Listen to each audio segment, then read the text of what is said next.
নমস্কার বন্ধুরা, বেঙ্গলি স্বাস্থ্যকথায় আপনাদের সকলকে স্বাগত। আর আমি আছি আপনাদের সাথে পুষ্পেন্দু। প্রতিবারের মতো আবার একটু নতুন তথ্য নিয়ে হাজির হয়েছি। দয়া করে ভিডিওটি পুরোটা শেষ পর্যন্ত দেখুন, মাঝখানে কোনো স্কিপ করবে না, তাহলে অনেক তথ্য কিন্তু মিস হয়ে যাবে। আজকের ভিডিওতে জানবো যে তর্পণটা কি।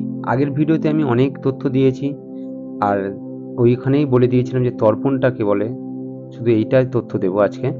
তর্পণ কি ও তর্পণের বিধি ও সঠিক নিয়মটা। প্রথমে জানবো তর্পণ শব্দটির উৎপত্তি হলো কোথা থেকে।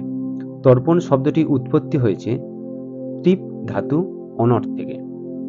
তৃপ শব্দের অর্থ হলো তৃপ্তি সাধন করা, অর্থাৎ তৃপ্তি বলতে দেব ঋষি ও পূর্বপুরুষ মানুষগণের আত্মা তৃপ্তি সাধন করাকে বোঝায়। অর্থাৎ আমাদের পূর্বপুরুষদের উভয় কুল, যেমন মাতৃকুল এবং পিতৃকুলের উদ্দেশ্যে জল নিবেদন করে তাদের আত্মা সন্তুষ্ট করার পদ্ধতিকে বলা হয় তর্পণ। সাধারণত পূর্বপুরুষদের উদ্দেশ্যে সন্তুষ্টি করার জন্য শুদ্ধ তিল ও জল তর্পণ করে পুত্র সন্তানরা তর্পণের উপকরণগুলি দিয়ে সেটা তর্পণ করা হয়। এবার জানবো যে তর্পণের জন্য কি কি উপকরণ লাগে। প্রথমত 6টি কুশের আংটি লাগে।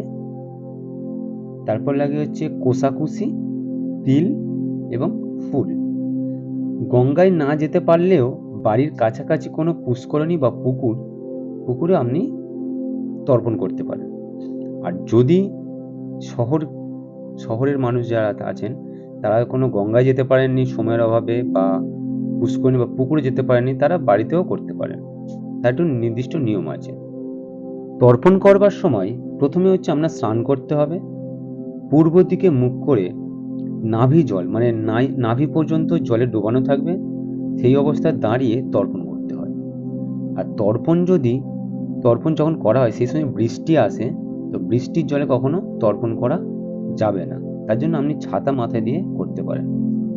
আর যদি তর্পণ করবার সময় যদি আপনি চান যে ডাঙাতে করতে বা ঘরের মধ্যে বা ছাদের উপর করতে চান, তাহলে কিন্তু ওই যে তর্পণের জলটি সেটি কিন্তু কোনো তামার পাত্রে ফেলতে হবে। পরে ওই জলটি নদীতে বা কোনো পুষ্করিণীতে ভাসিয়ে দিতে হবে। তর্পণ করবার সময় জল থেকে আপনি যখন তর্পণটা করছেন, যে কোষাকুষির উপরে যে আপনি জল নিচ্ছেন বা তিল নিচ্ছেন, এগুলো যেন যখন ফেলা হয় পুষ্করিণী বা নদী যে জল থাকছে সেই জল আর উপরে যে আপনার কোষাকুষি থাকছে সেখান থেকে জল পড়ছে, এর মাঝখানে দূরত্ব বা গ্যাপ যেটা বলা হয়, ওটা যেন 8 থেকে 10 ইঞ্চি উপর থেকে ফেলতে, মানে জলের 8 থেকে 10 ইঞ্চি উপর থেকে এই তর্পণটা করতে হয়। এবং এই তর্পণ সাধারণত পিতৃপক্ষের শুরু থেকে 15 দিন আমরা করে থাকি, কিন্তু মানুষের হাতে সময় না থাকার কারণে আমরা 15 দিন তর্পণ করা সম্ভব হয়ে ওঠে না। তাই আমাদের মহালয়ের দিনে সকালবেলায় আমাদের তর্পণটা করা হয়।